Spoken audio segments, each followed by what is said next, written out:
balita namin. Sa ulo ng mga nagbabagang balita. Pananamantala sa presyo ng asukal, babantayan ng DTI. Alternatibo sa asukal, sasabihin namin. Presyo ng semento sa Batangas, balik normal na.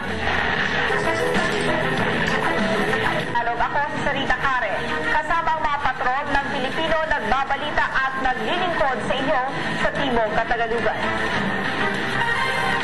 Wala pa namang namamataang nagbebenta ng mahigit sa 52 pesos sa presyo ng asukal sa Batangas. Muling nagbabala ang DTI sa hindi magpapatupad sa bagong suggested retail price.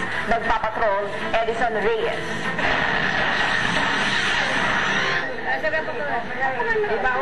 Patuloy ang pagtaas ng presyo ng asukal sa mga tindahan at palengke. Pero kung ikukumpara raw, mas mura ang presyo nito sa mga supermarket kaysa sa mga palengke. Sa Batangas City, umabot na sa 55 piso ang presyo ng refined sugar at 44 na piso ang brown sugar. Sa patuloy na pagpalo ng presyo ng asukal, umaangal na rin hindi lang ang mga mamimili, kundi pati ang mga tindera. Si Aling Maggie, may ibang diskarte para hindi mawala ang kanyang mga suki. Eh di, binababaan na lang namin ang takal ng palamig, tapos ganoon pa rin ang timpla. Dahil dito, ipinako na ng gobyerno sa 52 pesos ang suggested retail price ng asukal. Ibig sabihin, hindi dapat tumaas ang presyo nito. Yung mga nag-speculate, yung mga nagtatago at nag-iintay na tumaas pa para lumaki ang kita, ay palagay ko hindi mangyayari.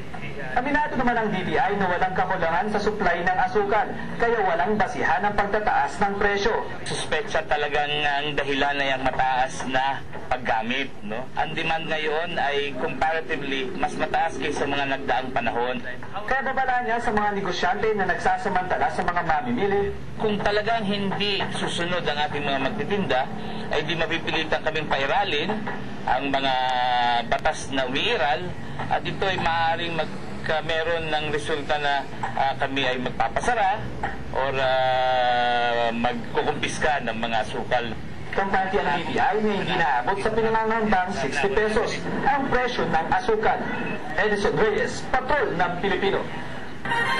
Kung umaangal ang karamihan sa patuloy na pagtaas ng presyo ng asukal, balik normal naman ang kalakaran ng semento sa merkado.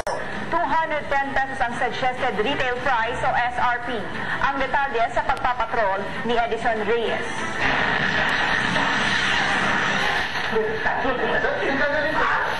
Matapos ang mabahabang diskusyon, sa biglaang paglobo ng presyo ng semento, unti-unti nang nakakaahon ngayon ang takbo ng industriya ng semento sa merkado. Balik trabaho na rin ang mga manggagawa. Ang mga bahay at gusali. Tuloy-tuloy na ulit ang konstruksyon matapos pansamantalang mantala. Balik na sa normal na kalakaran ng presyo ng semento dito sa Lumang Palengke sa Batangas City. Ang dating presyo na 215 pesos, ngayon 210 pesos na lang. Ito ay bunsod na rin ang itinakdang suggested retail price ng DTI. Sa tindahan ito sa Batangas City, nasa 210 pesos ang benta ng isang sako ng semento. Hindi naman siya nagbabago kasi sumusunod kami sa price ceiling ng DTI. Ikinatuwa naman ito ng DTI Batangas. Patunay daw ng kanilang epektibong kampanya laban sa mga iligal na nagtatago ng semento. At kami nagkameron ng kasunduan na susundin. No? Pero yung base price na ating itinakda ay sinisigurado nating masusunod.